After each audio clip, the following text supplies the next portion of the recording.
Vamos retomando. O pastor Ronaldo me chamou a atenção para uma questão aqui na gramática. Estamos enfatizando a importância da gramática e, de repente, cometemos erros. Falamos disso, né? Temerão, pois, o nome do Senhor desde o poente e a sua glória, vírgula, e não ponto e vírgula, e a sua glória desde o nascente do sol. Nós precisamos realmente valorizar isso. Isso aqui foi eu que digitei. Alguns outros eu copiei da internet, colei e simplesmente destaquei uma palavrinha em negrito e tal, mas esse eu copiei da minha Bíblia e digitei. Certamente digitei errado e inseri um ponto e vírgula onde está apenas uma vírgula, porque isso faz toda a diferença, embora nós mesmos, depois de anos e anos de estudo, tenhamos que parar e pensar, né? O que é que vai aqui, qual é o sentido que eu dou para a frase, se eu colocar a vírgula, se eu colocar o ponto, se eu colocar o ponto e vírgula. Isso não é indiferente de jeito nenhum. Assim que o pastor me chamou a atenção aqui, eu disse, é verdade, que vergonha. Aqui tem vírgula, porque não está mudando de assunto, não está partindo para uma outra proposição. Eu quero dar continuidade agora nesta ideia de contextualizar esta educação clássica, essa ênfase nutrível, né, no estudo detalhado dos tópicos que vamos estudar.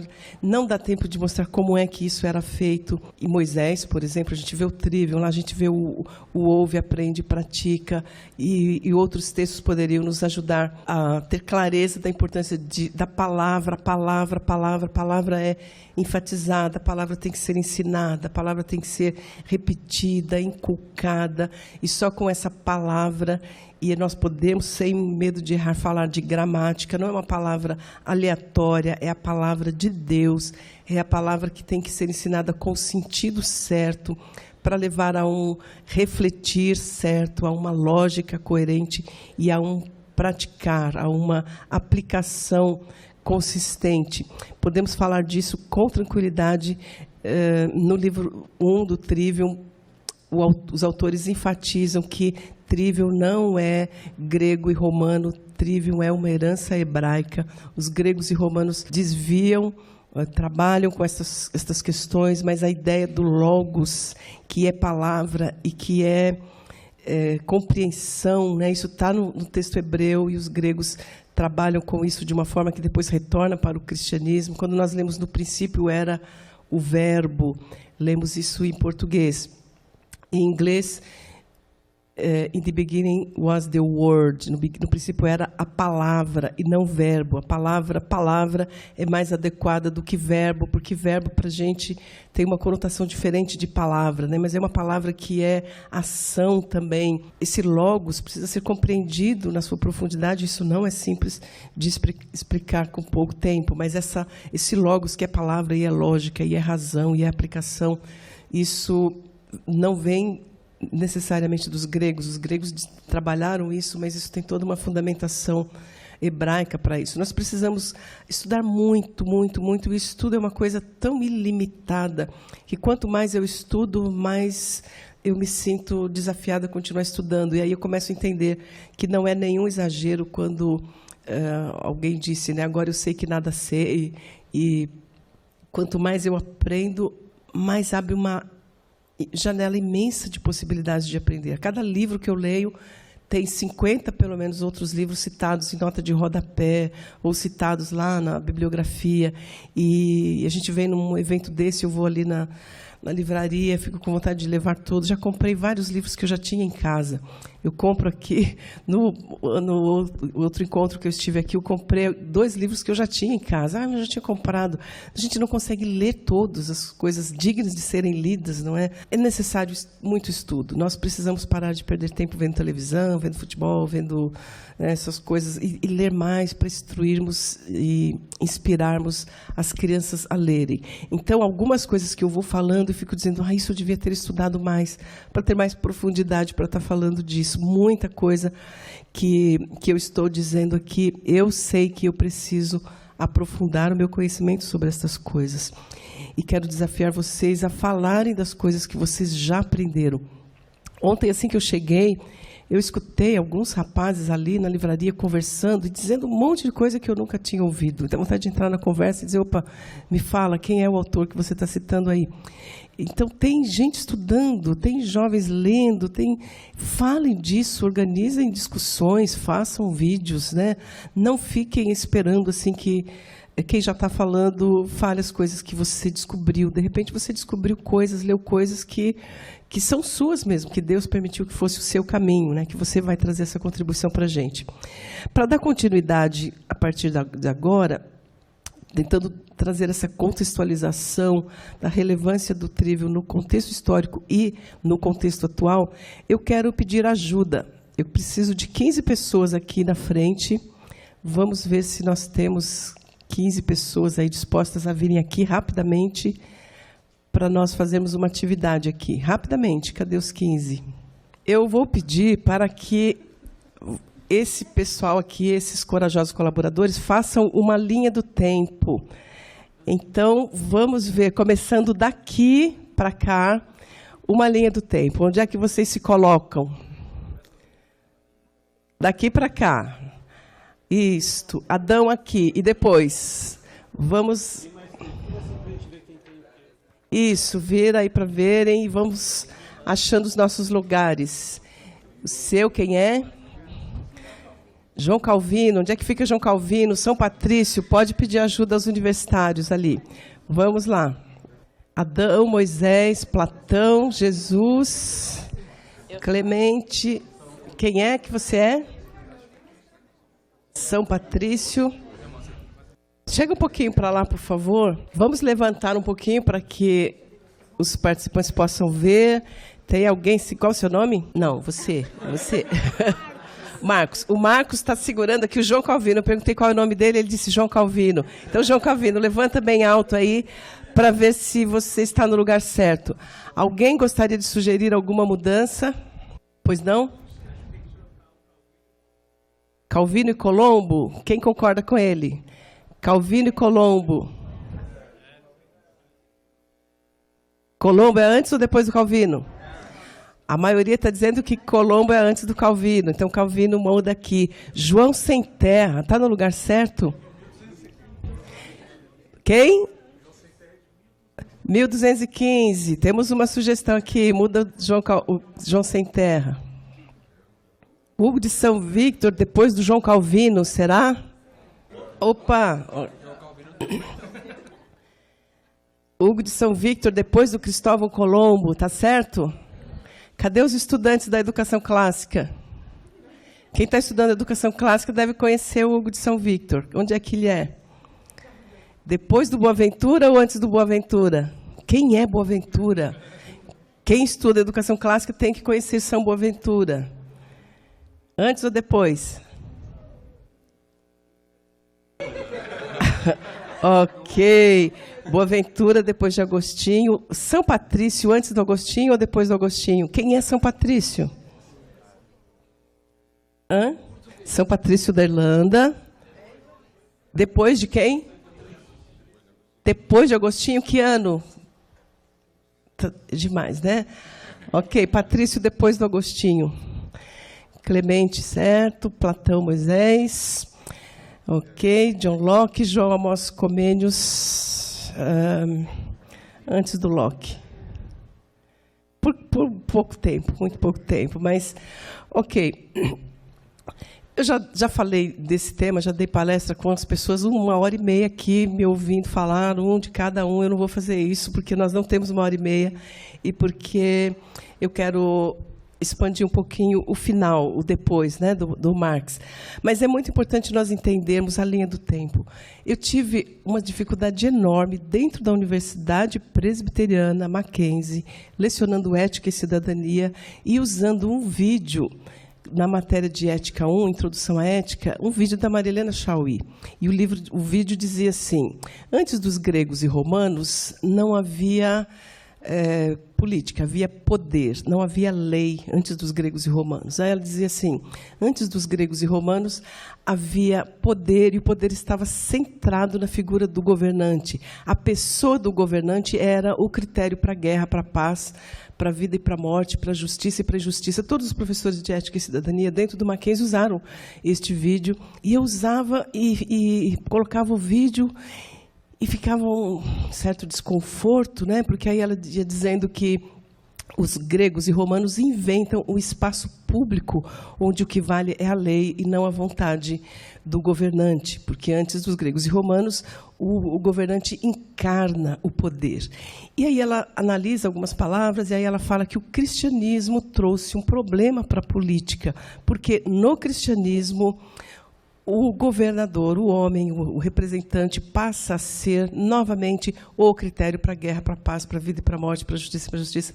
E ela fala que o poder teocrático político, ou seja, o poder cristão, ela diz exatamente nesse tom de voz, o poder cristão é novamente essa encarnação do poder numa figura de um governante e tudo que os gregos tinham feito em termos de política vai para o espaço. Então, na linha do tempo dela, antes dos gregos e romanos não existe lei, gregos e romanos criam a lei, cristianismo destrói a lei e retoma o totalitarismo. Vocês concordam com essa linha do tempo? Eu não tinha condição de concordar ou discordar como professora de ética. Vocês estão entendendo o grau de ignorância ao que nós fomos submetidos por uma educação emburrecedora e ao qual a gente se submete ingenuamente ou comodamente, né? Nós nos acomodamos porque é trabalhoso refletir, questionar. Foi usando essa ferramenta de ensino-aprendizagem, a linha do tempo, que eu percebi o equívoco. Eu disse, vou estudar. Deixa eu ver quando é que foi traduzida a Bíblia. Eu tinha ouvido falar na Septuaginta, a tradução da Bíblia hebraica para a língua grega. Quando é que foi, pastor? Onde é que estaria aqui? Depois de Platão, antes de Jesus, 250 anos antes de Cristo, toda a Bíblia hebraica estava pronta. Então, num período que costuma se chamar de iluminismo ateniense, quando surge Sócrates, Platão e Aristóteles, nesse período toda a Bíblia hebraica estava pronta. Um pouquinho depois deles, a Bíblia é traduzida para o grego.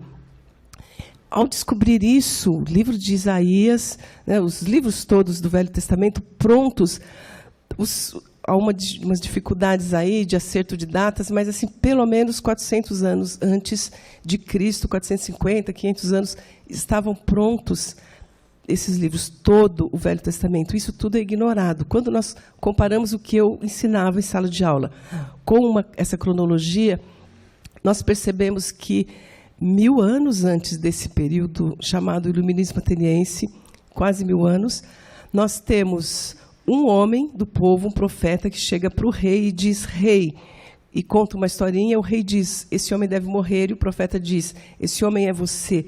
Quem pode dizer que, nesse contexto, o homem era o critério para a guerra, para a paz, não tinha lei? Nós temos a lei ensinada e as autoridades cumprem ou não cumprem, mas homens comuns, sacerdotes e profetas questionam o rei, profetas questionam o sacerdote, porque estão dizendo a lei não está sendo cumprida. A lei, ela é, de fato, muito anterior a esse período e nós precisamos, como cristãos, entender isso.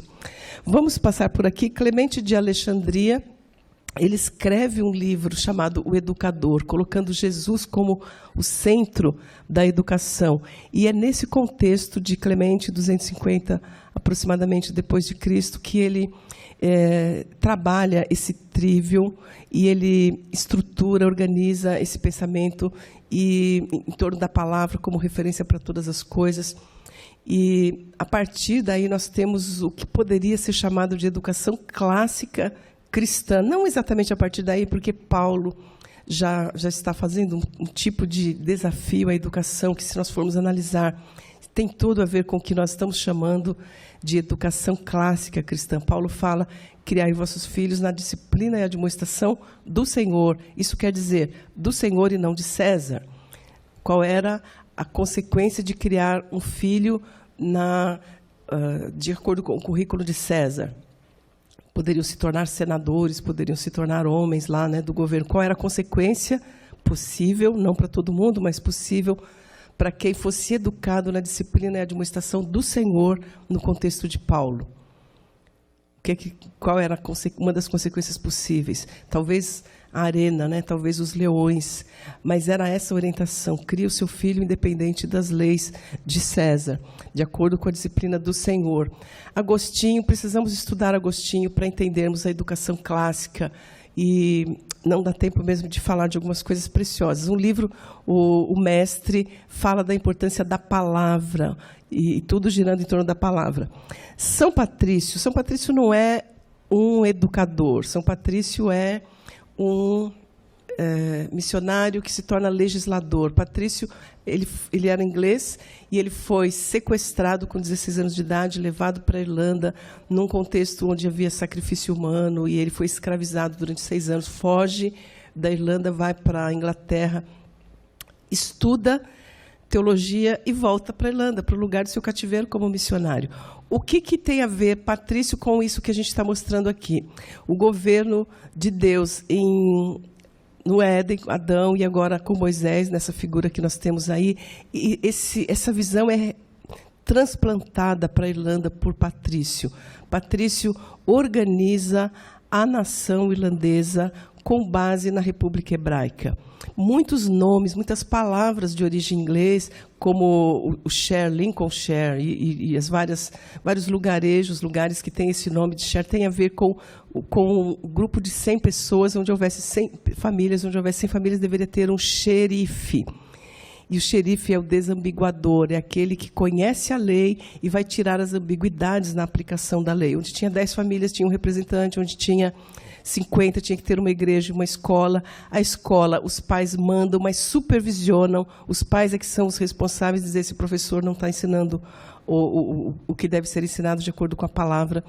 Onde tem 100, tem esse desambiguador, tem esse xerife, e por aí vai. Esse modelo bíblico de governo vai da Irlanda para a Escócia, da Escócia para a Inglaterra, da Inglaterra, Carta Magna, João Sem Terra ali. João Sem Terra é um rei que muda as estruturas de governo de acordo com essa orientação bíblica, e ele é questionado pelos barões.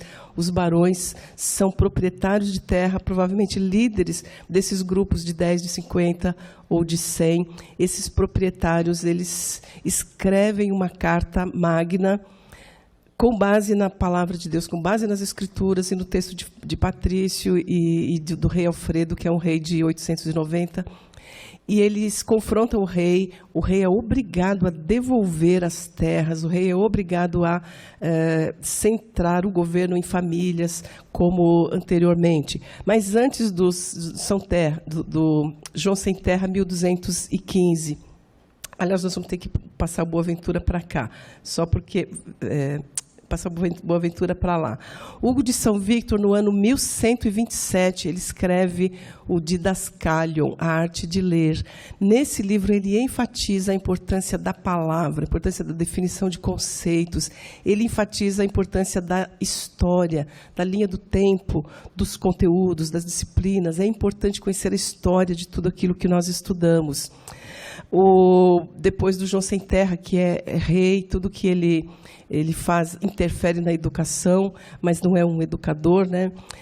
Nós vamos falar do Boaventura, que no ano, por volta de 1300, ele pega o texto de Boaventura, de 1127, e ele escreve um livreto bem resumidinho, chamado Recondução das Ciências à Teologia, colocando a teologia como centro de todas as coisas que devem ser ensinadas, o centro de todas as coisas que são feitas, que nós vivemos. Ele fala da divisão entre artes liberais e artes mecânicas. As artes mecânicas são aquelas artes desenvolvidas pelo artesão, pelo agricultor, pelo tecelão, enfim, todas as artes relacionadas à sobrevivência. Nós precisamos comer, nós precisamos nos vestir, nós precisamos de casa, nós precisamos de médico, até a medicina, até a dança é colocada como arte mecânica, até a dança, porque é importante para o bem-estar, para a alegria e tal. Tudo que não é essencial para a vida é arte liberal. Então, tudo aquilo que é feito por necessidade é arte mecânica, tudo aquilo que é feito por desejo de aprender, de conhecer mais, são as artes liberais. Mas o Boaventura, até em relação às artes mecânicas, ele mostra como que a teologia tem a explicação última para todas as coisas. E, se der tempo, eu ainda falo um pouquinho sobre como é que ele fala disso. O Boaventura e o Hugo de São Victor e esses teóricos da educação clássica sempre enfatizam a educação para a glória de Deus. O homem existe para a glória de Deus, a educação deve formar o homem para a glória de Deus. Cristóvão Colombo, quem já ouviu falar que Colombo escreveu um livro? Quem já ouviu falar que Colombo lia as Escrituras? Não aprendemos isso também. Colombo escreveu muitas coisas, copiando da Bíblia trechos proféticos e fazendo alguns comentários. Tem um livro chamado Livro das Profecias, do Cristóvão Colombo, que foi publicado apenas 500 anos depois do descobrimento da América, em 1992. E eu tive acesso a uma cópia dessa lá nos Estados Unidos.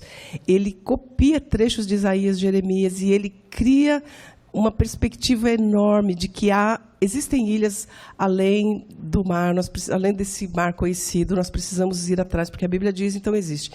Toda a vida de Colombo girou em torno dessa crença absoluta na existência de Deus e na veracidade da palavra de Deus. E ele investiu toda a vida dele em busca de patrocínio, em busca de recursos para cruzar o oceano para além daquele ponto que os marinheiros acreditavam que acaba o mundo, que todos morreriam. E a descoberta do novo mundo está muito relacionada à própria palavra de Deus. João Calvino, está dos dois lados, João Calvino, tá, usa isso que é mais bonitinho, né?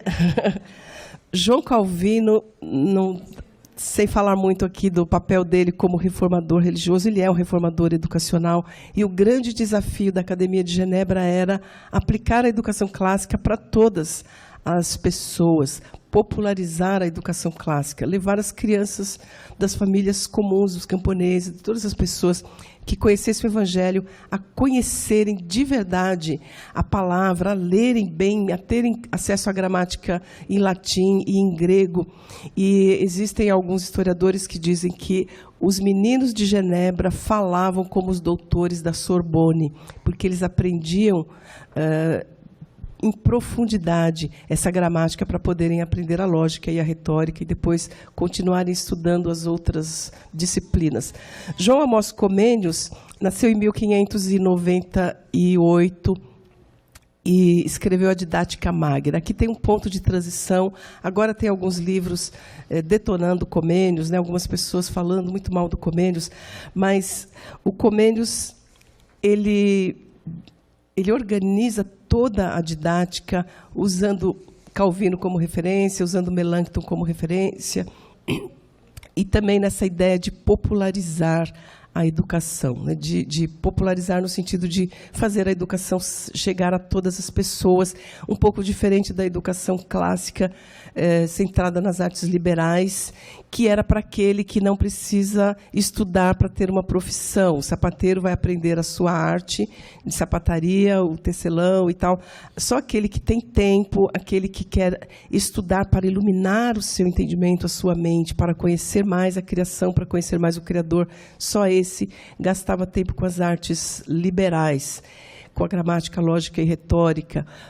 Calvino traz essa possibilidade de levar a educação clássica, o estudo dos clássicos, para todas as pessoas que arranjarem tempo, né? Vamos trabalhar de dia, vamos estudar nas horas vagas. Temos muitos exemplos disso entre os americanos. Benjamin Franklin era um desses meninos criado numa sapataria, num lugar, como é que chamava? Uma fabriquinha, oficininha de fazer sabão e velas. O pai dele trabalhava fazendo sabão e velas. Aos 12 anos, ele está insatisfeito com essa vida que o pai poderia dar, ele quer outra coisa, ele quer estudar quer viajar, quer ser marinheiro, e o pai, para evitar que ele seja marinheiro, o pai vai fazendo com que ele conheça várias profissões para ver onde que ele fica bem.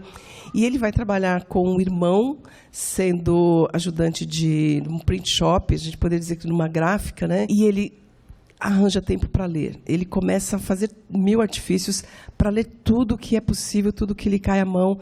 E com 2 anos de escolaridade apenas, Benjamin Franklin se torna um estadista, se torna um cientista, inventou o para-raio, inventou outras coisas, se dedicou muito ao estudo da eletricidade, inventou aparelho musical, fogão, e foi para a França, um embaixador do Congresso americano. O Congresso, na verdade, era a reunião das 13 colônias. Ele vai para a França negociar com o rei, o apoio do rei francês para a Revolução Americana, com 2 anos de escolaridade, e sendo de origem humilde, e sendo um desses trabalhadores das artes mecânicas, ele se dedica muito à leitura e depois à escrita. Ele valoriza muito o estilo literário, e ele escreve na autobiografia dele que ele argumentava muito, e um dia o pai dele, examinando o que ele escrevia, dizia: o seu argumento é bom, mas o seu estilo não é tão bom. Ele compra um livro que fala de estilo literário, ele começa a copiar algumas coisas, recorta os parágrafos, embaralha os parágrafos para pôr em ordem novamente. E ele diz assim, com humildade, eu preciso dizer que às vezes eu percebi que eu poderia melhorar o estilo proposto pelo autor. Ele se tornou um grande escritor, escreveu um almanaque chamado Poor Richard. Por mais de 25 anos ele publicava anualmente esse almanaque com pensamentos dele. É uma referência na literatura norte-americana, sem ter feito nenhum curso de letras, sem ter feito nenhum curso universitário e etc. Então, do João Amós Comênios, nós podemos dizer dessa importância de pegar o que Calvino falou, de trazer para todo mundo aquilo que era uma educação específica de uma classe letrada, que não precisaria trabalhar e poderia dedicar-se a essas artes do homem livre, por isso, artes liberais. O Comênios organiza a educação com base no trívio. Tem o período da gramática, né, a escola gramatical, onde as crianças vão aprender os rudimentos das disciplinas. Depois tem a escola de língua nacional, depois tem a escola dos estudos das coisas universais, né, a universidade. O que o John Locke tem a ver com tudo isso que a gente está falando? Estudamos pouco o John Locke, não sabemos nada de John Locke. John Locke é cristão, sério, puritano, um dos estudiosos de governo mais importantes para um pensamento liberal, o pensamento de respeito à vida, à propriedade privada, a livre iniciativa, o Estado mínimo e a liberdade das famílias, né, educarem os seus filhos. O John Locke escreveu 2 livros interessantes, um livro com o título de 2 tratados sobre o governo civil. No primeiro tratado sobre o governo civil, ele questiona o direito divino das monarquias. Então, olha como é importante a Bíblia. Ele questiona um autor que defende as monarquias com base na criação, com base no que Deus disse para Adão. Ele destrói isso biblicamente e racionalmente. E ele escreve o segundo tratado sobre o governo civil, enfatizando princípios de governo que estão na Bíblia. Então, nós temos que entender a relevância da Bíblia e da reflexão sobre a Bíblia nas áreas de governo, na área de educação.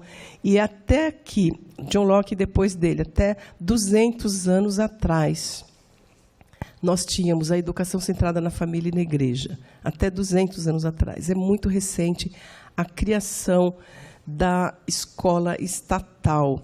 E Marx está aqui, embora não seja ele o que propõe a escola estatal, isso é um pouco antes dele, no período de Hegel, surge um contemporâneo de Hegel, que é o Herbart, pai da pedagogia científica, e ele que começa a dizer, tudo isso aqui não tem nenhum valor, Toda a história centrada na religiosidade é uma história tendenciosa, arcaica, mística, e nós agora vamos fazer ciência na escola. Nós vamos criar a pedagogia científica, e é disso que nós vamos falar daqui a pouco. Marx, lógico, se apropria dessas ideias, toda a visão marxista de governo está ligada à visão marxista de educação, que é essa ideia da centralidade do Estado, e todas as outras pessoas devem estar a serviço desse Estado, portanto, a educação também. Vamos educar o cidadão, vamos educar não mais o homem livre, não mais a elite, né? Vamos estudar o cidadão, a elite pensante, alguém que vai pensar, que vai questionar, que vai influenciar.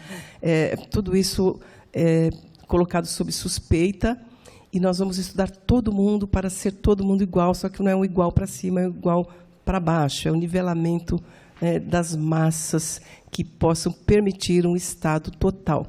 Muito obrigada. Alguém me ajuda a recolher aqui, por favor? Obrigada, podem voltar lá. Eu tenho aqui alguns slides que apenas reforçam isso que nós falamos.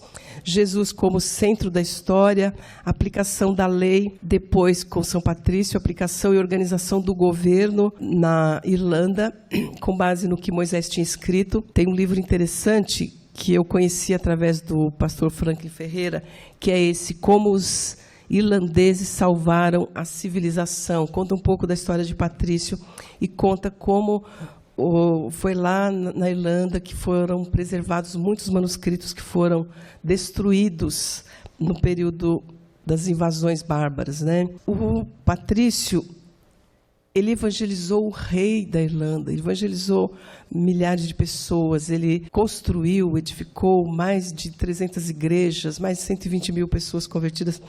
E um desses convertidos ao cristianismo foi Columba, que era da família real da Irlanda, e ele se torna um missionário na Escócia. Columba traduz o livro de governo, percebe? É o livro de governo, como é que se deve organizar uma nação, 20, 50, 100, a Bíblia sendo ensinada para todo mundo e as pessoas elegendo os seus representantes que vão julgar conforme uma lei fundamentada na palavra. Ele traduz esse texto do Patrício para o escocês e aplica na Escócia isso. Mais tarde, o rei Alfredo traduz para o inglês o mesmo texto, organiza esse sistema de governo, e isso a gente já encontra na internet, o Código de Leis do rei Alfredo. João Sem Terra, já falamos dele ali, imposição de retorno a esses princípios bíblicos. A Carta Magna está repleta desses princípios. Aí Lutero, Calvino e as colônias americanas são o lugar de aplicação mais sistemática desses princípios bíblicos de educação e de governo. Falamos do Locke, e aí vem a pedagogia moderna com o Herbert, dizendo que a pedagogia, como ciência da educação, deve definir cientificamente quem ensina, o que se deve ser ensinado, como, portanto, o quem, a capacitação dos professores, o credenciamento por parte do Estado para os professores, o que se ensina, o currículo, o como se ensina, o método e o para que se ensina o alvo da educação. Tudo isso faz parte da filosofia de educação. Nós não podemos pensar que uma coisa é a filosofia de educação, outra coisa é o método de educação e outra coisa é o conteúdo, é o currículo. Uma filosofia de educação envolve a visão de homem, a visão de sociedade, a visão de criança, entende? Se o homem foi criado por Deus com um propósito, se a sociedade é uma comunidade da aliança, ou se o homem surgiu do mero acaso, do nada, e evoluiu e se tornou um mamífero, né? Uma coisa que era nada se tornou uma coisa viva, né? Um milagre que acontece, do nada surge alguma coisa, essa alguma coisa é matéria, e por algum milagre do acaso ela se torna o não vida se torna vida. E depois vai evoluindo e se torna um mamífero, e o mamífero se torna um ser humano. Essa visão de homem, essa visão de sociedade determina uma visão de currículo, uma visão de alvo para que educar, totalmente diferente da ideia de homem criado à imagem e semelhança de Deus, com um propósito, com um alvo. e com destino eterno. Não podemos pensar de forma alguma que existe alguma educação neutra. As abordagens, as filosofias de educação vão partir de um ponto ou de outro, ou da criação, ou da evolução, e com base nessa filosofia, que é a visão de homem de sociedade, também, com base na mesma filosofia, tem a visão de currículo, tem a visão de quem está capacitado, é a família ou é o Estado que está capacitado, credenciado para estudar, para ensinar. John Dewey vem nessa esteira da visão de Herbert, da visão de Marx e Engels, de criar o indivíduo para a sociedade. E nós temos já, no mesmo período da publicação da Origem das Espécies, nós temos uma associação nos Estados Unidos, criada em 1857, primeiro como uma associação de professores e depois como uma associação nacional de educação, o NEA, National Education Association, que daí chegamos na Unesco. Grande parte dos pioneiros da Unesco são dessa associação que vai defender os direitos dos professores, que vai lutar pela educação pública e obrigatória. E a inspiração do NEA, a inspiração da Unesco, passa pela visão de Engels. E olha que o que a gente encontra escrito no livro de Engels, A Origem da Família, da Propriedade Privada e do Estado, publicado em 1884, bem antes de Dewey, bem antes da BNCC, né? Muito tempo aí, ele está dizendo isso. A família monogâmica, mais especificamente quando a mulher não trabalha fora, 1884, é a mais clara expressão da dominação de classes e que, nesta sociedade, a família monogâmica, o homem é o burguês, a mulher representa o proletariado. Então, vamos criar um movimento feminista para libertar a mulher dessa escravidão, né, desse embate de classes. Ele ainda diz aqui, no livro anterior, ele escreveu em 1847, essa questão. Ele escreve esses princípios básicos do comunismo, ele escreve em forma de pergunta e resposta. Aí ele pergunta: que influência exercerá a ordem social comunista sobre a família? Ele responde: ela fará da relação de ambos os sexos uma pura relação privada que diz respeito apenas às pessoas que dela participam e em que a sociedade não tem de imiscuir-se. Amor livre, sem casamento, sem contrato, sem compromisso, sem responsabilidade. Ela pode fazê-lo uma vez que aboliu a propriedade privada e educa as crianças comunitariamente. E, por este fato, anula as duas bases fundamentais do atual matrimônio. Quais são essas duas bases? Primeiro, a dependência por intermédio da propriedade privada da mulher relativamente ao marido. Quer dizer, a mulher agora trabalha, a mulher não tem mais... a mulher trabalha dentro de um contexto estatal, né? Ninguém mais está trabalhando para juntar o seu, não existe propriedade privada, então a mulher não é dependente do marido financeiramente, e essa era uma das razões do casamento, segundo ele. O casamento é mantido porque a mulher é servidora do marido, o marido é o burguês, a mulher é proletária, o marido é que tem a propriedade, a mulher serve, né, a esse proprietário. Acabando propriedade privada, acaba a razão do casamento, porque agora tudo é comum, tudo é de todo mundo. Mas a segunda razão para a existência do casamento, na perspectiva dele, é a criação de filhos, e agora os filhos já não são mais criados pelos pais. Entenderam aqui o ponto? Acabam as duas razões do casamento: a dependência da mulher e a criação dos filhos pelos pais. Acabando essas duas coisas por causa de um governo mundial, não tem mais razão de existência da família. Pulamos aqui de 1847, com aquele texto do Engels, para 1946, com o texto de fundação da Unesco. No ideário da Unesco, nós encontramos esses parágrafos. A tarefa colocada sobre ela, a Unesco, de promover a paz e segurança, não poderá nunca ser totalmente realizada através dos meios a ela confiados, que são a educação, a ciência e a cultura. Ela deve imaginar alguma outra forma de unidade política mundial, seja por meio de um governo mundial ou o único caminho para evitar a guerra. Aqui está uma tradução um pouco truncada, preciso mexer nisso aqui, eu traduzi isso do inglês. Mas a fala do texto original é ou a ordem mundial ou uma outra forma, porque senão as nações vão viver em guerra. Então, a Unesco tem essa finalidade de evitar a guerra entre as nações, e é entendido que o governo mundial é a alternativa para isso. A Unesco não pode trabalhar para estabelecer uma ordem mundial, a não ser que ela trabalhe para a criação de um governo mundial. Isso está mais claro na continuação do parágrafo. Entretanto, a unidade política mundial, infelizmente, é um ideal remoto e, de qualquer forma, não está dentro do escopo de competência da Unesco. Isso não quer dizer que a Unesco não pode avançar na promoção da paz e segurança. Especificamente em seus programas educacionais, ela pode enfatizar a necessidade última por unidade política e pode familiarizar todos os povos com as implicações de transferir a soberania total das nações separadas para uma organização mundial. Estamos percebendo aqui, a Unesco não pode ela mesma promover a paz mundial, não pelos meios que ela tem, educação, ciência e cultura, e a paz mundial só virá se houver um governo mundial. Ela também não pode promover um governo mundial, mas isso não significa que ela está de mãos atadas. Ela pode trabalhar enfatizando a necessidade das nações abrirem mão da sua soberania em favor dessa organização mundial. De modo mais geral, ela pode fazer muito estabelecendo os fundamentos sobre os quais a ordem política mundial pode ser construída. Quais são os fundamentos para a construção de uma ordem mundial? E é isso que a Unesco tem feito.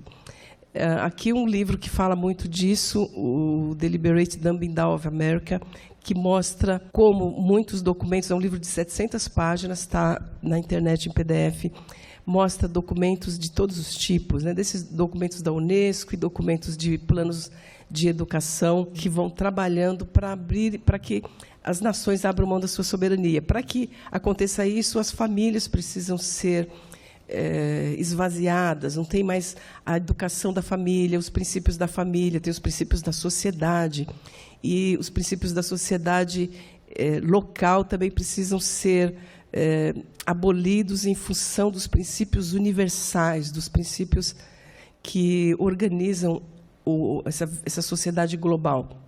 E muita coisa que a gente acha muito legal, educação sem fronteiras, intercâmbios, muita coisa que parece muito boa, tem uma razão por trás, que é acabar com a soberania das nações em favor de uma visão de mundo global. O Deliberado Emburrecimento da América apresenta essas informações detalhadas sobre as quais eu já falei. Aqui um trecho de um documento da Unesco, se chama o Relatório da Unesco sobre Educação Infantil nos Países do Mercosul, também está na internet. Um trechinho diz: o menino e a menina são sujeitos de direito inseridos na perspectiva de gênero. São seres sociais, integrantes de uma família e de uma comunidade, que possuem características pessoais, sociais, culturais e linguísticas particulares, que aprendem num processo construtivo relacional com seu ambiente. Uau, o que isso tem a ver, né? Está falando de individualidade, de cada um ser membro de uma família, de uma comunidade particular. Vamos respeitar as diferenças, mas a gente tem que entender a gramática disso tudo. O menino e a menina são sujeitos de direitos, né? Eles não têm deveres, eles têm direitos. A família não está habilitada para defender esses direitos, o Estado é que tem que tutelar esses direitos. E eles são sujeitos de direitos inseridos numa perspectiva de gênero. Isso é o documento da Unesco que interfere na criação de BNCC, na criação dos planos nacionais de educação, planos municipais. Vale a pena gastar tempo analisando mais esses detalhes. A ideia de que cada um aprende de um jeito, voltando lá, eles têm características pessoais, sociais, culturais e linguísticas particulares. Cada criança é um mundo, cada criança tem que aprender no seu tempo, do seu jeito. Não existem saberes, os saberes não podem ser impostos, não podem ser trazidos autoritariamente para a criança. Deixa a criança aprender no tempo dela, levantar hipóteses sobre o conhecimento. Tudo isso parece libertador, é chamado de educação emancipatória, mas está naquela esteira de acabar com a soberania das famílias, das nações, e, portanto, acaba com a soberania do indivíduo pensante, do indivíduo que é capaz de questionar, né? Aí textos não têm significado em si mesmos, textos, cada um pode atribuir o significado que acredita que tenha. Né? O que você acha do texto? Ah, joia, o que você acha? Cada um acha uma coisa e dá o sinal, acabou a aula. Os cursos de graduação e pós-graduação têm sido sempre assim. Nesses documentos, a ideia de qualidade de educação. Qualidade é um conceito definido socialmente. Portanto, todo mundo gritando pela melhora da qualidade, precisamos melhorar a qualidade da educação. Você vai para os documentos oficiais. O que é qualidade? Qualidade é relativo. O que era qualidade na educação há 50 anos atrás não tem mais nada a ver com o que é qualidade agora. Por isso que nós não vemos melhora, nós não vemos, e os outros dizem, melhorou muito, agora as pessoas passavam 8 anos na faculdade, agora passam 14. As pessoas passavam 2, né, agora passam 14, 16, 20 anos na escola. Fazendo o quê? As crianças vão para a escola cada vez mais cedo e nunca aprendem. O que elas têm que ficar fazendo lá? Elas têm que ser protegidas de pais que ensinam. E os documentos oficiais aqui dizem isso. Qualidade é definido socialmente, qualidade na educação deve ser definida em consonância com o projeto social. Qual sociedade que eu quero formar? Então, eu vou definir o conteúdo, vou definir o método, eu vou definir quem está habilitado para ensinar de acordo com a sociedade que eu quero formar. Eu conversei recentemente com uma educadora que trabalha com os movimentos sem terra e com os assentamentos do sem terra. E ela disse literalmente para mim, numa reunião que, por acaso, estávamos as duas com pensamentos tão diferentes, ela disse, nós educamos para a cidadania. Ler e escrever é outra coisa. Então, ela vai para a escola e ensina a cidadania. Aí, logo depois disso, eu recebi um vídeo, não sei quantos viram, o vídeo do Sem Terrinha, em Brasília, cantando o hino do MST, né? Vamos juntos, de punho erguido, construir uma pátria colorida, né? Colorida lê-se vermelha. Então, uma luta pelo comunismo nas salas de aula, desde as primeiras séries, porque tem um projeto social e a qualidade da educação deve ser definida pelo projeto de sociedade a qual está sendo formada. Isso é o documento oficial. O alvo é que a educação seja integral a partir dos 3 anos de idade. Esse é o ideal, não é o ideal. O ideal da Unesco é que as crianças tenham direito assegurado à educação desde o nascimento. E naquele documento que eu citei anteriormente, esse da Unesco, documento sobre educação infantil nos países do Mercosul, esse documento diz que o país que está mais adiantado em relação às metas da Unesco é a Venezuela, porque lá a criança bolivariana tem direito à educação desde o ventre. No Brasil, a criança tem direito apenas a partir dos 4 anos. Então, a meta, nesse documento que é do Plano Nacional de Educação, da CONAE, né, da Conferência Nacional de Educação, diz que o alvo até 2020 era que as crianças tivessem 10 horas de aula a partir dos 3 anos, mas essa meta tem que ser modificada para que, a partir de 2024, a criança tenha direito desde 1 ano de idade, enfim, para estar de acordo com a meta da Unesco. Percebe? Nós não estamos falando de Brasil apenas, nós estamos falando de mundo. A educação vem sendo tirada da família, sendo tirada da igreja, vem sendo imposta uma agenda de emburrecimento no âmbito global, pela Unesco. Nós precisamos orar para ver como que o novo ministro vai lidar com essas leis internacionais. A BNCC, um trechinho aqui, diz que a criança de 0 a 1 ano e 6 meses, ela deve conhecer e manipular materiais impressos e audiovisuais em diferentes portadores, livro, revista, gibi, jornal, CD, tablet e etc. Isso eu copiei de lá. Criança de 0 a 1 ano e 6 meses, nas creches, nos berçários, ela deve ter contato com livro, com jornal, com tablet, com celular, com todo tipo de portadores de texto. A gente fica assim, uau, então eles estão querendo que a criança seja despertada, né, para o letramento desde muito cedo. Ela deve ter contato com diferentes gêneros textuais e suportes de escrita. Agora, e tem mais aqui, ela deve ter contato com diferentes gêneros como poemas, fábulas, contos, receitas, quadrinhos, anúncios, até 1 ano e 6 meses. Isso é repetido e ampliado nos outros anos. Mas aí, a Sociedade Brasileira de Pediatria diz que o uso de telas, reescrevi umas coisas aqui confusas, né? É totalmente contraindicado até 2 anos de idade. A Sociedade Brasileira de Pediatria está dizendo que a criança não deveria ter contato nenhum com nenhum tipo de tela até 2 anos. Após 2 anos, entre 30 e 60 minutos por dia. Quer dizer, com 2 anos, ela pode ficar até no máximo 30, e com supervisão, não ultrapassando 1 hora de uso de telas antes dos 5 anos de idade. Alguém já ouviu falar disso? A Sociedade Brasileira de Pediatria defende isso e os pediatras não falam disso nas escolas. E a BNCC diz que deve dar tela para a criança a partir do berçário. Então, tem alguma coisa errada, né? Os saberes não estão se comunicando.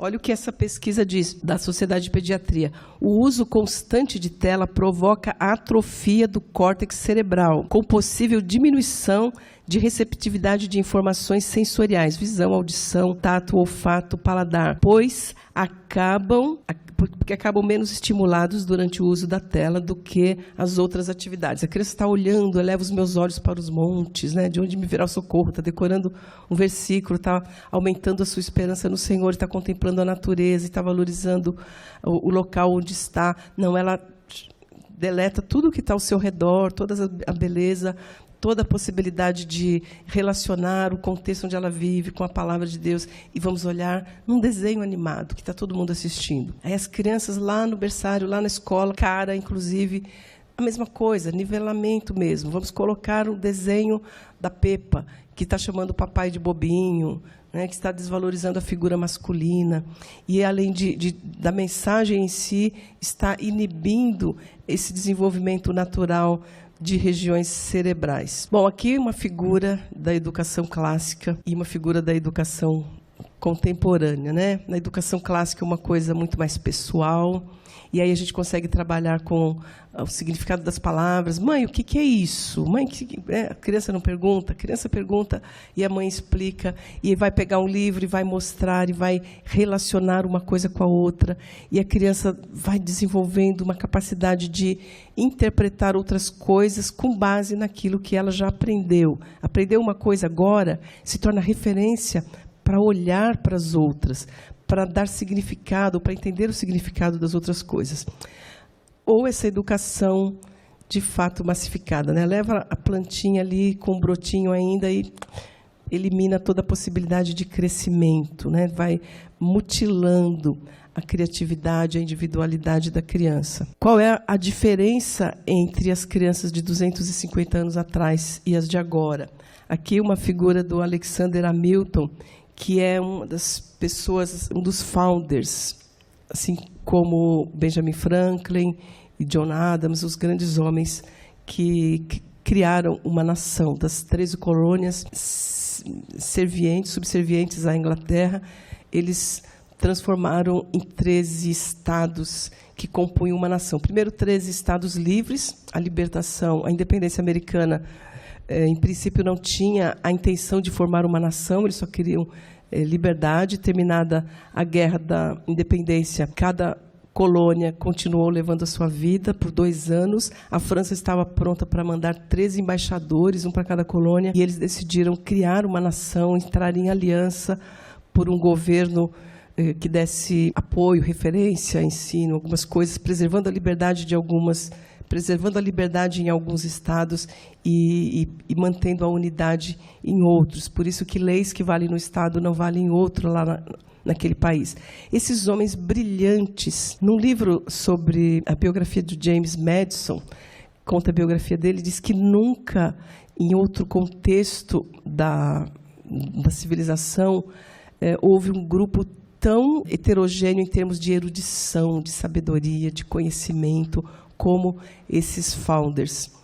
E onde esses homens estudaram? A maior parte deles em casa, a maior parte deles estudando a gramática, a lógica e a retórica em suas casas, com as suas famílias. Várias mulheres estudavam e se tornavam mães, professoras dos seus filhos, como a Abigail Adams, que nunca teve nenhum diploma e foi mãe do John Adams, o segundo presidente americano, esposa do John Adams, que é o segundo, e mãe do John Quincy Adams, que é o sexto presidente americano. Essa mulher nunca teve um diploma.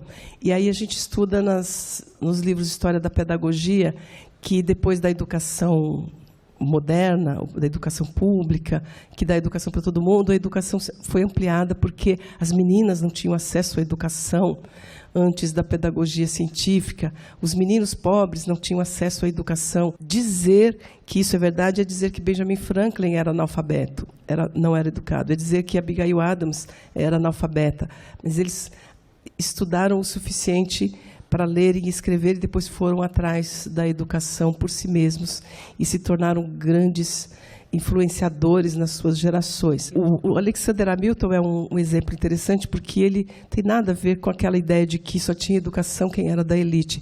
Ele é filho de uma mulher separada do marido. Nunca cheguei a entender a razão, nunca li essa história da mãe dele. Mas a mãe separada do marido em 1750, vocês têm noção do que é isso? Aí a mãe casou com um novo marido, pai do Alexander. Esse casamento não é reconhecido, obviamente, porque não existe legalização de divórcio. E nesse contexto de ser um filho bastardo, a mãe tinha uma pequena livraria e ele estudava com a mãe, e ele se tornou um menino ávido pela leitura. E ele escreveu coisas belíssimas já com 14 anos. Com 18 anos, ele escrevia artigos no jornal, no período da Revolução. Ele se tornou o braço direito do George Washington e se tornou o primeiro ministro do Tesouro. Ele organizou as finanças da nação quando a nação estava sendo estruturada, e é um dos que contribuiu muito para as leis mesmo. Tem os papers escritos por ele, né, os Federalist Papers, falando de governo, tem que ter mais centralidade do Estado, menos centralidade do Estado. Muitas discussões e muita contribuição desses homens todos. O James Madison, um cristão muito sério. Esse aqui, um cristão, e a gente não vê uma ênfase tão grande na fé que ele tinha, no conhecimento teológico, como Madison. Mas todos os homens que levaram muito a sério o conhecimento da Bíblia e a sua aplicação nas várias dimensões da vida. Nós podemos pensar que a volta ao Trivium é a alternativa para diminuir essa diferença entre aqueles meninos do passado que leram, escreveram, pensaram, aplicaram, se tornaram referência para o mundo que nós herdamos, e os meninos que hoje têm diploma e que não sabem fazer diferença entre opinião e fato. Leem uma notícia e não sabem onde é fato e onde é opinião do articulista, e não conseguem diferenciar um texto. Eu dei prova com consulta na universidade e sofria muito.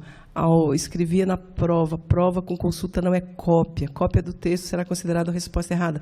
E os meus alunos de vários cursos, lendo o texto, não conseguiam, depois de eu ter explicado em sala de aula, eles não conseguiam responder a prova com as próprias palavras, expressando com clareza o que o autor estava dizendo.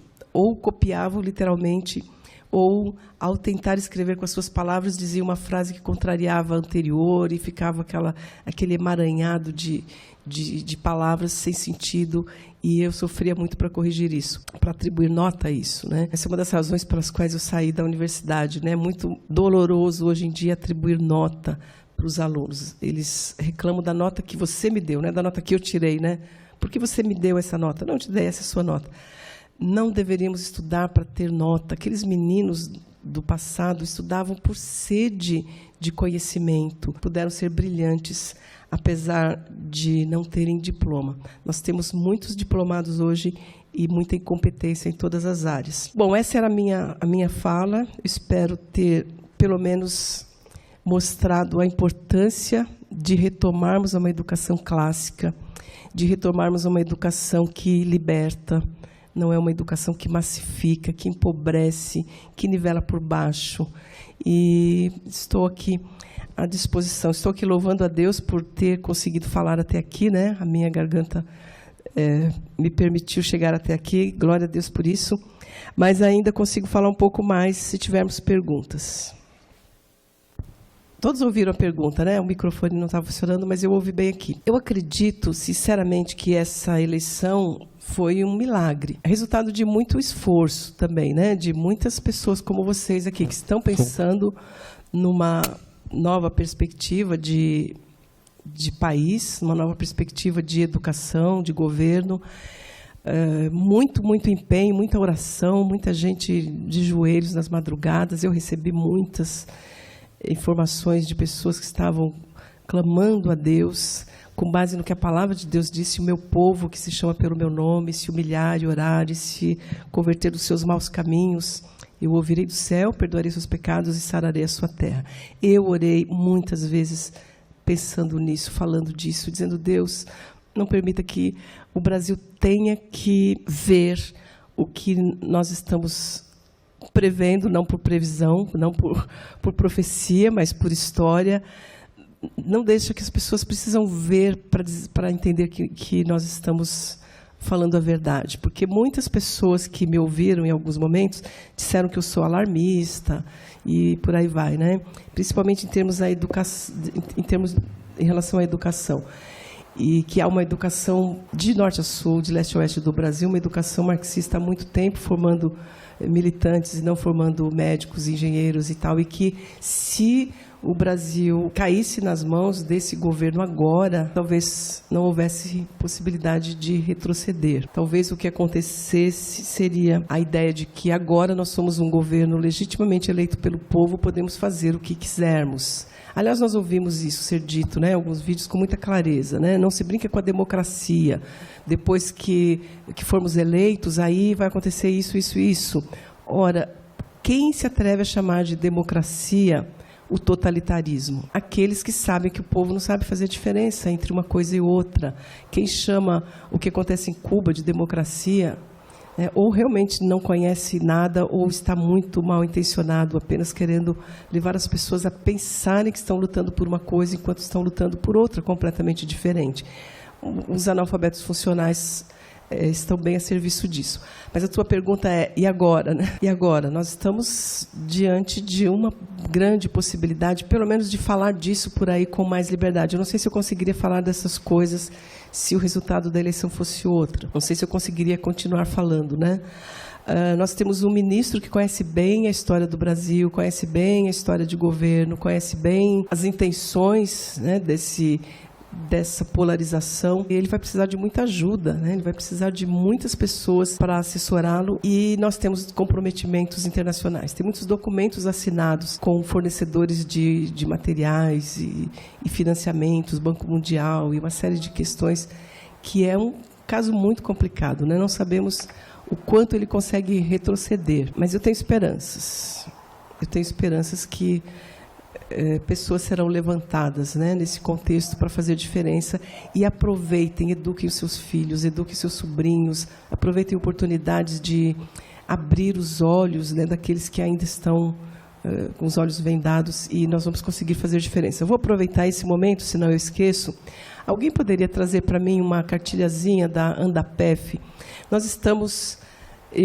Nós, por causa de um grupo de pessoas, né? Um grupo de pessoas já há um ano tem trabalhado na ideia de uma associação nacional de defesa e apoio aos pais na educação dos filhos. O Fernando está trazendo para mim aqui. Eu escrevi essa cartilha, uma cartilha mesmo, com definição de conceitos, né? O que é uma associação, o que é nacional, o que é defesa. Colocamos uma fortaleza aqui, né? A imagem da capa é intencional, porque a Andapef pretende ser um abrigo, pretende apoiar mesmo, né? O que é defesa, o que é apoio, o que é sustento dos pais, defesa aos pais na educação dos filhos. O que é educação, o que é filhos? Defini tudo isso lá, olhando no Webster e fazendo as minhas reflexões em cima das definições.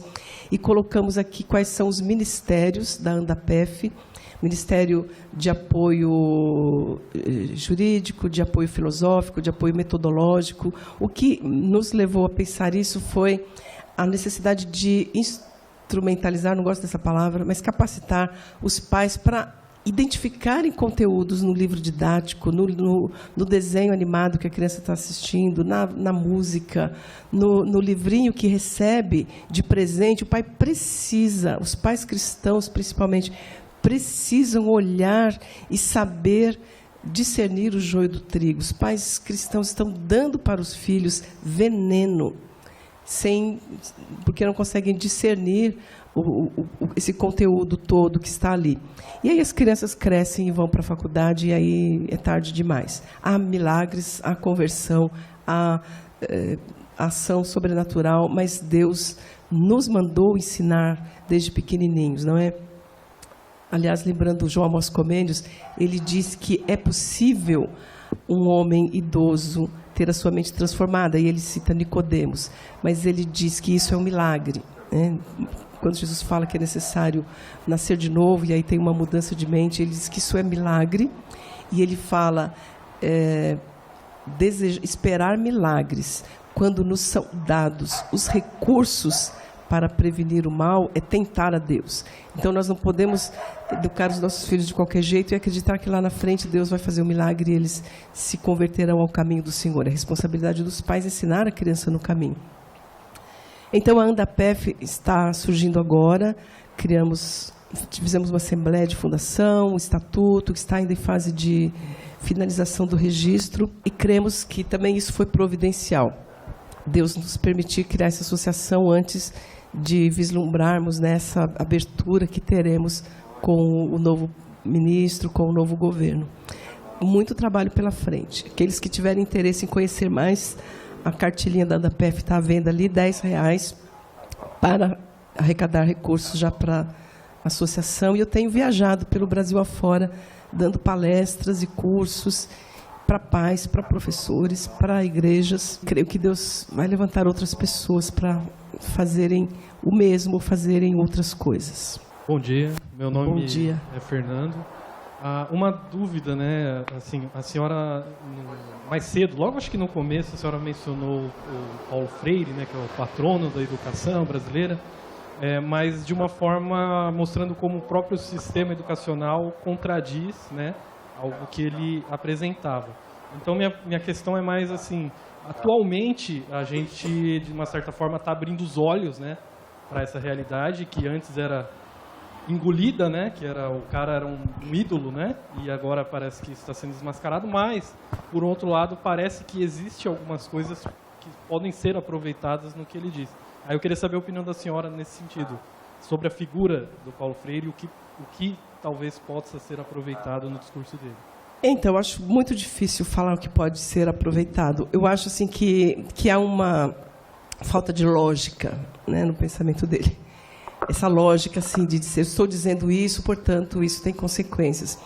Então, há uma manipulação das palavras, há um uso tendencioso dos pressupostos.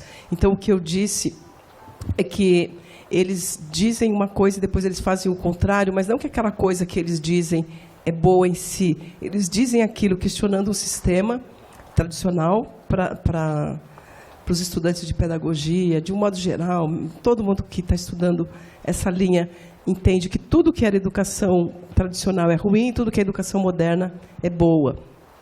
E aí falam de uma educação bancária, em que você despeja conteúdos e depois saca este conteúdo na prova, como se a educação clássica fosse isso, e não tem nada a ver com isso. Eles não usam a palavra clássica, né? Usam o tradicional, e sempre questionando a educação tradicional como conteudista.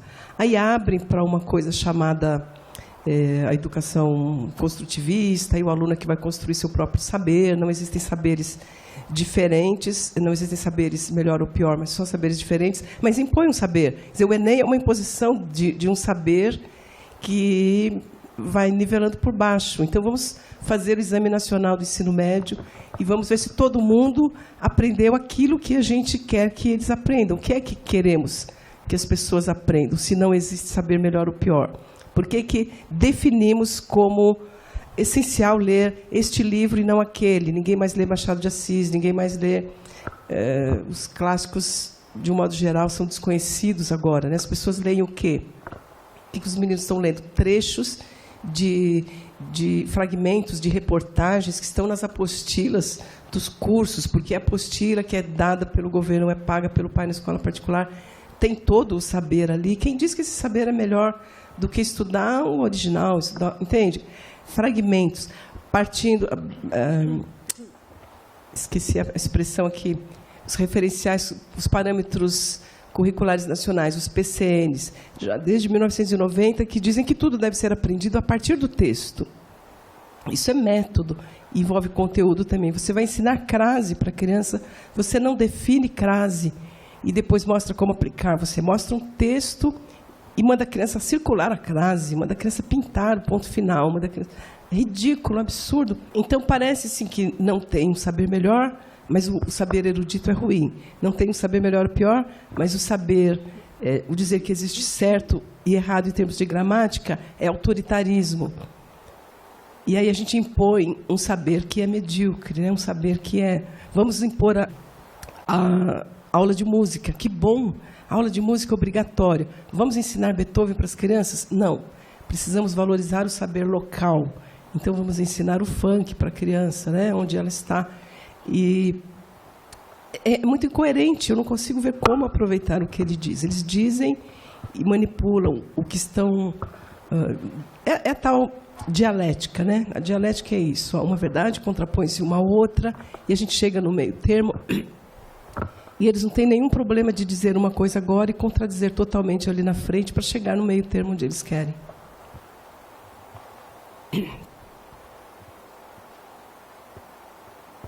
Inês. Quem está falando? Cadê? Ok. Meu nome é Marcele. Minha pergunta, eu vou construir vou construir o pensamento antes de fazer a pergunta, tá? A sociedade, como você mesmo mencionou, como surgiu aí o feminismo, mas as pessoas nem percebem que elas estão submersas num feminismo que não existe, na verdade, porque quando você contrata uma mulher para cuidar do seu filho, uma mulher que tem um filho pequeno e deixa seu filho na creche, você está te privando aquela mulher do direito dela de cuidar do filho dela. Então, é uma sociedade meio esmagadora, né? A sociedade que a gente vive hoje. E a gente tem um papel como pessoas, como indivíduos, como igreja, na nossa comunidade, de conscientizar também as pessoas que estão ao nosso redor, as mulheres que estão ao nosso redor, sobre o papel delas, a importância desse papel na família delas, na educação dos filhos. E aí a minha pergunta, na verdade, é uma construção, né? Como que nós podemos fazer esse papel como igreja, como pessoas, como indivíduos na nossa comunidade local? Porque a gente tem que construir isso, né, na nossa comunidade, primeiro na nossa casa e depois na nossa comunidade. E a minha segunda pergunta foi aprovado, eu não sei se vai para frente, eu acredito que não vai, depois do nosso presidente eleito, a Base Nacional Comum, que define, que preconiza quais são os temas que precisam ser ensinados nas escolas, né? Só que isso contrasta totalmente com o que a gente tem aprendido sobre educação clássica, sobre o que eu tenho aprendido sobre educação clássica. Ao mesmo tempo, eu tenho uma dificuldade porque eu não sei se eu vou precisar colocar meu filho na escola. Se eu colocar, como é que eu faço? Porque a escola não ensina educação clássica. Como é que eu, como pai e mãe, como é que nós, como pais e mães, podemos passar esse conhecimento sem sobrecarregar a criança, sem deixar ela completamente submersa nessa coisa de tem que estudar, tem que aprender outras coisas? Essa é uma dúvida que eu também tenho. Então, são duas perguntas. Duas perguntas muito difíceis. A primeira, como é que nós podemos conscientizar as mães, né, da responsabilidade delas? Eu creio que isso é um chamado. Muitas mulheres que eu conheço têm tido esse chamado para o retorno ao lar. Uma conscientização radical, assim, de que está fora do propósito de Deus quando está trabalhando. Eu conheço algumas mulheres que voltaram para casa e estão influenciando outras, né? E eu conheço algumas que não conseguem fazer isso porque estão presas a um salário. Eu tive contato com uma pessoa que tinha um salário muito alto E ela diz assim, Inês, como é que eu vou abrir mão desse salário? Isso é escravidão. Ela está vendendo o tempo dela por um dinheiro que é muito, né? É muito. Isso é irresponsabilidade. Deus pode usar o meu salário para abençoar missões. Ora, busca a direção de Deus, né? O que é que Deus quer de você? Sua principal missão pode ser essa dentro de casa. Mas assim, aí não importa o tamanho do salário, porque uma fica porque o salário é essencial para comprar a chuteira que o menino quer, o brinquedo que a criança quer. Outra fica porque quer um carro novo, quer ir para a Disney, quer, entendeu? E outra é grande demais o salário, eu não posso sair. Quando Deus toca no coração, e a gente tem que orar por isso, orar que Deus transforme a nossa realidade, que Deus mude, que Deus sare a nossa terra. Algumas pessoas vão romper com isso, porque é o que você falou, a gente não se dá conta, né? Nós não nos damos conta de quão marxista é a nossa mente. O Dr. Davi, o chanceler do Mackenzie, ele costuma falar que está na água que a gente bebe, né? Que está impregnado. A gente respira isso já há muito tempo e não nos damos conta de que é antibíblico. Um monte de coisa que nós fazemos é antibíblico. Mas todo mundo faz, e tal, como aquela gerente, né? O que eu vou fazer com o meu diploma? E ela não pensa o que eu vou fazer com o meu filho. Então, é um pouco de testemunho mesmo. Cada uma de nós deve buscar direção específica. E para mim, tem sido muito assim. Para Deus não existe tanto faz. Deus, onde o Senhor quer que eu esteja. E Deus tem trabalhado na minha vida há muito tempo assim. Eu hoje, com toda a honestidade, de todo o meu coração, eu louvo a Deus pelo meu problema de visão. Porque se não fosse o meu problema de visão, eu teria colocado a minha filha na creche há 39 anos atrás. Eu tenho uma filha com 39 anos. E teria continuado a trabalhar, teria casado, o círculo normal que todas as moças fazem, né? Está trabalhando, casa, continua a trabalhar, põe a criança na creche. Mas eu tive um problema de visão, tive que parar de trabalhar, achei que eu nunca mais ia fazer nada na vida. Quase rompi o meu namoro, não estava noiva ainda, quando o médico disse que não tinha cura, né, a minha dificuldade visual. E eu cheguei chorando, assim, lamentando, e falei para o meu namorado, você não pode casar comigo, como é que você vai casar com uma mulher que não será capaz de ler o boletim dos seus filhos? Eu achei que não ia ler mais nada. Deus é misericordioso e me permitiu estar aqui, né, escrevendo, traduzindo, falando para vocês. E ele foi muito sábio, e ele disse, quem sabe o que é melhor para mim sou eu, não é você, né? Sou grata a ele até hoje, pelo carinho, pelo esforço, pelo incentivo. Ele é que dizia, querida, você tem que voltar a estudar, tem cego que estuda, você não tem desculpa para não estudar. E fui, né, depois de alguns anos de casada, fui para a sala de aula sem conseguir ler na lousa e tal. Bom, voltando. Se eu não tivesse essas dificuldades, talvez eu tivesse criado a minha filha, né, como todo mundo, e não teria sequer estudado. Mas criei a minha filha em casa, ela foi para a escola com 6 anos, e quando ela foi para a escola, eu orei e disse, o senhor quer que eu volte a estudar, eu preciso encontrar o supletivo no mesmo horário da escola dela, porque eu não quero deixá-la com ninguém. Aí ela ficava na pré-escola de manhã, e eu achei o supletivo de manhã, e Deus foi direcionando a minha vida. Então, hoje eu sei que eu tenho influenciado outras mulheres por causa daquilo que Deus fez na minha vida. Deus me permitiu voltar para o mercado de trabalho quando a minha filha tinha 18 anos de idade. Eu fui chamada para trabalhar na Universidade de Mackenzie como selecionadora sênior, sem nunca ter sido selecionadora júnior ou pleno. Por quê? Por causa das experiências de avaliação psicológica, de outras coisas que Deus me permitiu desenvolver como voluntária. Eu fiz uma faculdade para servir ao Senhor. E fui estudando por minha conta. A faculdade diz isso, mas e o que mais, né? E os outros livros. Então, Deus tem um projeto de vida para cada uma. Se a gente vive isso, nós vamos influenciar outras mulheres a buscarem isso. Deus, para que o Senhor me fez? Qual o alvo do Senhor para a minha vida, para a minha família? Não quero ir na onda, não quero ir com a manada. Aliás, Engels usa muito a expressão horda. O objetivo é acabar com a família e voltar à horda. A horda é manada, é onde todo mundo faz a mesma coisa sem pensar. É um chamado individual, minha irmã. Busque de Deus, assim, e eu, Senhor. E como é que eu vou influenciar? Coloca hoje uma pessoa para quem eu possa compartilhar a minha história e Deus vai mudar contextos, eu tenho certeza. Conheço muitas mulheres voltando para casa. A sua segunda pergunta, qual que era mesmo? Desculpa. A BNCC. Então, a BNCC ela foi aprovada lá no âmbito nacional, mas ela tem que ser implantada nos municípios. A responsabilidade pela educação infantil e fundamental é do município, não é da federação.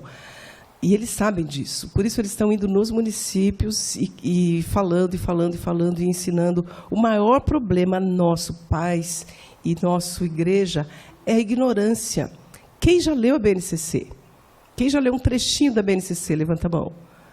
Algumas mãos aí. Que bom, graças a Deus. Algumas mãos. Quem já leu inteira a BNCC? Irmãos, nem eu.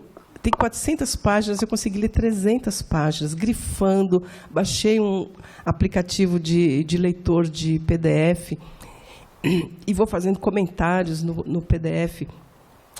E comentários, sugestões e tal, mas eu consegui. Numa semana, eu tirei uma semana inteira para ler BNCC, sem fazer outra coisa, além de responder alguns WhatsApps lá. O meu foco era BNCC, uma semana inteira lendo e anotando. Não consegui passar das 300 páginas, porque eu queria ler tudo. Então, nós precisamos ler, criar grupos de estudos. Muita gente está lendo e está dizendo, isso aqui é bom, é bom. Vamos interpretar o que está por trás disso. Então, para combater, nós precisamos conhecer. E precisamos estar preparados para não colocar criança na escola de jeito nenhum, se nós não entendermos que é uma direção clara de Deus. Lembra que eu acabei de falar? Para Deus não existe tanto faz. É joelho no chão, e Deus diz joelho no chão e dizer ao Senhor, Senhor, o Senhor me deu esta criança, a herança do Senhor são os filhos. O que é que o Senhor quer que eu faça com essa criança? Como eu vou educar essa criança? O que virá a ser, pois, desta criança? É a pergunta que nós devemos fazer. E nós precisamos estar preparados para sermos subversivos, se for o caso. Os nossos irmãos do passado fizeram coisas radicais para o Senhor. Talvez hoje uma das coisas radicais que o Senhor nos peça seja exatamente não mandar as nossas crianças para a escola.